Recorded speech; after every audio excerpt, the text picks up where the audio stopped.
போக்கு கழகத்தோட விஜயகாந்த் அண்ணன் கட்சியோடைய ஒரு சைக்கிள், சாதாரண சைக்கிள் ஷாப் வச்சிட்டு இருந்தவர். எப்படி அன்னைக்கு பணம் தூக்கி எறியப்பட்டதோ, அன்னைக்கு 2014 எல்லா ஆட்சியும் இருந்துச்சு. Central government power, state, panchayat எல்லாமே கண்ட்ரோல் இருந்துச்சு. ஆனா 2014 தூக்கி எறிஞ்சாங்க மக்கள். ஏன்னா மக்களுக்கு தெரியும் ஒரு உண்மையான தலைவர் வேணும். அன்னைக்கு தலைவர் டிக்ளேர் பண்ணிட்டார், இல்ல தனியா அது என்ன உடனே 4 நாள் டிபேட். அது எப்படிங்க தனியா போய் ஜெயிப்பாரு? இதே தாண்டா 2014 ஜெயலலிதா பார்த்து சொன்னீங்க. அந்த அம்மா ஜெயிக்கவே ஜெயிக்காதுங்க. அந்த அம்மா என்னங்க 4 பொதுக்கூட்டத்துக்கு வந்து போயிட்டாங்க. ஒரே ஒரு விஷயத்தை பதிவு பண்ணிக்கிறேன், நீங்க 10 பேர் சேர்ந்துக்கலாம், ஆனால் ஒரு தலைமையோடைய முகம் வேண்டும். நீங்க எந்த கூட்டணி வேணா சேர்ந்துக்கலாம், டெல்லியை கூப்பிட்டுக்கோங்க, இங்க கூப்பிட்டுக்கோங்க, அங்க கூப்பிட்டுக்கோங்க, பழைய மினிஸ்டர் கூப்பிட்டுக்கோங்க, முதலமைச்சர் கூப்பிட்டுக்கோங்க, எல்லாத்தையும் கூப்பிட்டுக்கோங்க. ஆனால் ஒரு தலைமை வேண்டும். தலைமை இல்லாத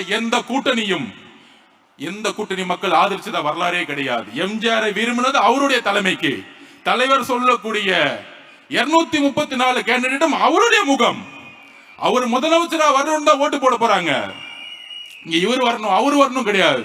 தமிழக மக்கள் ரெடி ஆயிட்டாங்க. நீங்கள் உறுதியாக ஆகுங்க. சென்னையில தான் அதிகமான கஞ்சா சேல்ஸ். ஆனா இங்க இருக்க ஹெல்த் மினிஸ்டர் சொல்லுவாரு ஒண்ணுமே நடக்கல. அப்ப எந்த அளவுக்கு செய்தியை அவங்க மறைக்கிறாங்க. அவங்களுடைய வேலையை என்ன தெரியுங்களா?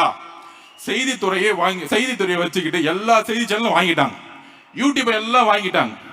நீங்க எதை பாக்குறீங்களோ நம்ம நினைச்சுக்கோ, நமக்கே ஒரு பிரச்சனை வந்துடும். ஐயோ இப்படி சொல்றாங்களே அப்படி சொல்றாங்களே. தயவு செஞ்சு எதையும் நம்பாதீங்க. தலைவர் பேசுறது 5 கோடி பேருக்கு ரீச் ஆகுது. நான் அன்னைக்கே சொன்னேன், முதலமைச்சர் மொழிபோர் தியாகிகளை பத்தி பேச போறாரு, யூடியூப்பை பாருங்கன்னு. நான் பார்த்துட்டு இருக்கேன். நான் சொன்னது 600 பேர், அன்னைக்கு பார்த்துட்டு 320 பேர். அவ்வளவுதான் மக்களுடைய கமிட்மெண்ட். அவ்வளவுதான். ஒரு முதலமைச்சர் பேசுனா கமிட்மெண்ட் இல்ல, யாரும் பார்க்கறது தயாரா கிடையாது. ஆனால் ஒரு பெரிய பிம்பம், இது பெரிய கூட்டணி, இந்த கூட்டணி யாராலும் உடைக்க முடியாது. இல்லை, 3 முறை உங்களுக்கு வாய்ப்பு கொடுத்துட்டாங்க. 3 முறை வரலாற்றில் வாய்ப்பை உருவாக்கிய கட்சிகள் அடுத்த எலெக்ஷன்ல படுதோல்வி அடைஞ்சிருக்காங்க. இது வரலாறு. இந்த வரலாறு புரிஞ்சுக்கும். அதுக்கப்புறம் இன்னொரு வரலாறு சொல்லிடுறேன், எந்த காலத்திலையும் திமுக 2வது முறை ஜெயிச்சதே கிடையாது.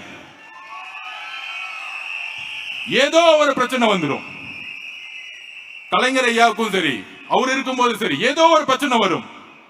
அப்படி ஸ்டாலின் ஐயா வந்து சந்தோஷமா, ஆப்போசிட்ல யாருமே இல்ல, நம்ம பசங்க கொஞ்ச நாளா வந்து 2 நாளா வந்து ஏடிஎம்கே அட்டாக் பண்ணிட்டு இருக்காங்க. தயவு செஞ்சு வேண்டாம். ஃபைனல்ஸ் வந்துட்டோம். டிவிகே டிஎம்கே முதல் தெளிவாயிடணும். நம்ம யார் கூட சண்டை போடணும்னு தெளிவாயிடணும். அவுட் ஆஃப் சிலபஸ் இருக்கவங்களோட சண்டை போட்டீங்கன்னா டைம் வேஸ்ட். ஆளாளுக்கு